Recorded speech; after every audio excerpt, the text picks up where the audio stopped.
Good morning বন্ধুরা, তোমরা সবাই কেমন আছো? আশা করি তোমরা সবাই ভালো আছো। আমিও ভালো আছি, কিন্তু ভালো আছি বলতে ভালো নেইও, জানো তো। কারণ এই ভিডিওটা আমি তো আপলোড দিয়েই দিয়েছিলাম, জানি না কী জন্য কপিরাইট এসেছে। কপিরাইট পড়েছে বলে আমাকে ডিলিট করে আবার নতুন করে আমাকে আপলোড করে আবার তোমাদেরকে দিতে হলো। প্লিজ বন্ধুরা, তোমাদের একটাই রিকোয়েস্ট করবো, তোমরা এই ভিডিওটা আবার শুরু থেকে শেষ পর্যন্ত অবশ্যই দেখো। কারণ এই ভিডিওটা সত্যি কথা বলতে আমার অনেকটা ভিউজ হয়েছিল, মানে কি বলবো, অনেকের তো অনেক ভিডিওর তুলনায় এটা 62 জন দেখা হয়ে গিয়েছিলো, জানো। তারপর দেখছি যে কপিরাইট এসেছে, আমার খুব মন খারাপ, জানো তো বন্ধুরা। মানে কি বলবো, ভালো লাগছে না। হ্যাঁ, এই ব্লগগুলো কষ্ট করে বানাবো, তারপর যদি কপিরাইট আসে, বলো বন্ধুরা, কার ভালো লাগে? তাই বলছি বন্ধুরা, তোমরা প্লিজ প্লিজ একটু ভিডিওটা পুরোটাই কমপ্লিট করো, দেখো, কন্টিনিউ করতে থাকো বন্ধুরা, ঠিক আছে? আর আর কি বলবো, আমার আর ভালো লাগছে না। আমি তো এটা মেসদির বাড়ি গিয়েছিলাম, তোমাদেরকে তো বলেইছি। আমি মেসদির বাড়ি, মানে কি বলবো, যেই থেকে ব্লগ বানাচ্ছি বা ভিডিও করছি, আমি কোনোদিন মেসদির বাড়ি গিয়ে ভিডিও করিনি। এই প্রথম আর কি আমার মেসদির বাড়ি যাই, গিয়ে একটা রাত থাকি আর এই ভিডিও আমি বানাই, জানো তো। প্রথম দেখালাম আমার মেসদির বাড়ি, তো তোমরা দেখো। আর দাদু ভাইয়ের তো জন্মদিন ছিল, সকালবেলা আমরা ঘুম থেকে উঠে বলি যে আরে খাওয়া দাওয়া হয়ে গেছে, তাহলে বেলুনগুলো সকাল সকাল ফুলিয়ে নিই, তারপরে বিকালে না যদি ভালো লাগে, ওই জন্য আর কি সকালেই বেলুনগুলো সব ফুলিয়ে নিলাম, জানো তো। বেলুন ফোলাতে বসেছি, আমার বোনঝি, আমি, অনুরাগ, তারপর বোনঝির ছেলে, জামাই, সবাই মিলে, দিদিও ছিল সাথে, সবাই মিলে ফোলাতে বসলাম, জানো তো। অনেক বেলুন তো সাজাবে বলে বোনঝি অনলাইনে কিনেছিল বেলুনগুলো, সিরিঞ্চি দিয়ে ফোলালো, আর আমি বলি একটু মুখেতে ট্রাই করি, মুখ দিয়েই বেলুনটাকে আমি ফোলালাম, জানো। খুব কষ্ট হচ্ছিল বেলুন ফোলাতে, তবুও বলি না, ফোলাবো মুখ দিয়ে, তো ফোলালাম। আর আমার এই দিদির বাড়ির আশেপাশে এর মানে জায়গাটা এতটাই সুন্দর, তোমাদের কি বলবো বন্ধুরা। এটা হচ্ছে আমতলা বিদ্যানগর, একদম রাস্তার ধারেই আমাদের দিদিদের বাড়ি, বুঝতে পারলে তো। তো বন্ধুরা, আমি এখন রাখছি, তোমরা দেখো, কন্টিনিউ করো।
তোমাদের বন্ধুরা সকালের মুহূর্তটা দেখালাম, জানো তো সকালের মুহূর্তটা এত ভালো লাগছে কি বলবো। এটা আমার জামাইবাবু, দিদি আর ওই মামা ভাগনা দুজনে খেলছে, মারপিট করছে। তো দিদিকে বলি বেলা হয়ে যাচ্ছে, আমি কি করব, আমাকে বল, আমি তাড়াতাড়ি করে নিই।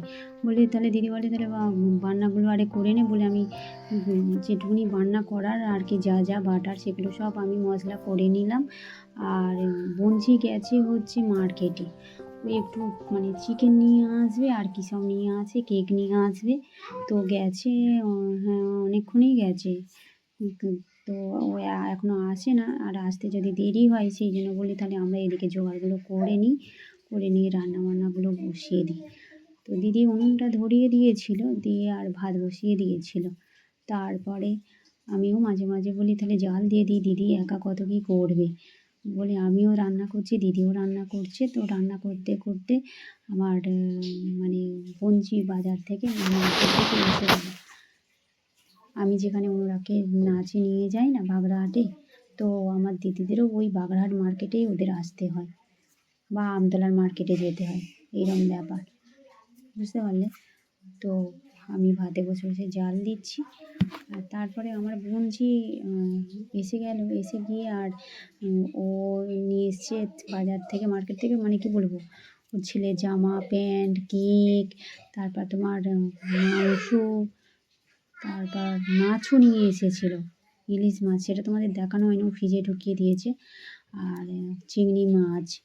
তো বঞ্চিকে বলছি তাহলে কী কী রান্না হবে। বঞ্চি বললো তাহলে আর একটু মানে আমাদের যেটুকুনি করার সব হয়ে গেছিলো, বঞ্চি আবার এসে আরও 3টে আইটেম করে দিল। মানে মাংস হলো, তারপর মাংসর আমি এটা ম্যারিনেট করছি, জানো তো। বঞ্চি সমস্ত কিছু মশলা দিয়ে দিল, দই দিয়ে, নেবু দিয়ে আর মশলা টশলা দিয়ে এটা আমি চিকেনটাকে ম্যারিনেট করে নিলাম। ম্যারিনেট করে নিয়ে বলি তো 1/2 ঘন্টা রেখে দিতে হবে।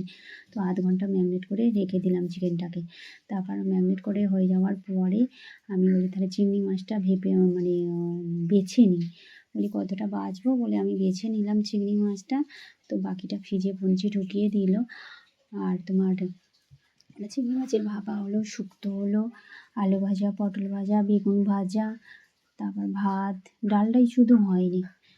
তো বন্ধুরা আজকের ভিডিওটা এই পর্যন্তই। টাটা বন্ধুরা।